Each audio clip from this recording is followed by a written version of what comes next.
na naman yung pitaka. Tignan natin dito sa bulang kristal. Ano? Yan, ating ginagawa mga kamikan ko.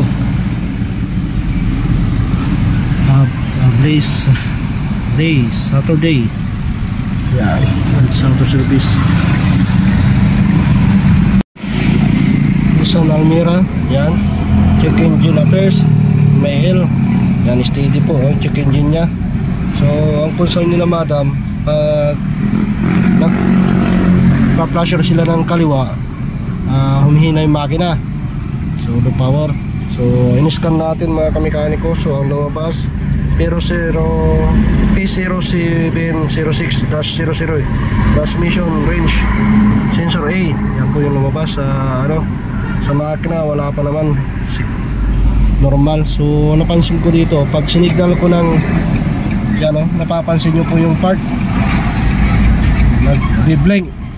Pag apakan ko din yung preno, apak tayo sa preno, mawawala yung part mga kamekaniko. Bibitawan ko yan, nag-blank. Yan. So, pag sa right naman normal, apak tayo normal.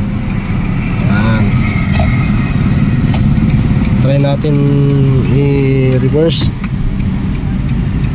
So good. Yan mga kamekaniko. So Nissan Almira E0706-00. I-try natin i-clear mga kamekaniko yung code kung mag-clear ba.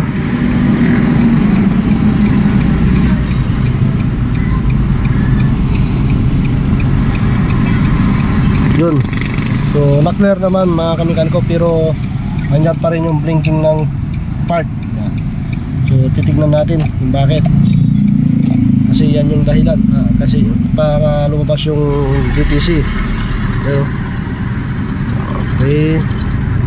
Gawin natin. So yan, napapansin ko po dito sa tail light. Yan, umiilaw yung reverse, nasabay. Ibig sabihin may nagluloko dito sa tail light nya. So gawin natin mga kamekaniko. Yun, binuksan natin yung ilaw nya sa likod mga kamekaniko. Yun, ito yung style nya, wala siyang sakit na mahugot lang. Kailangan mo talagang buksan dito.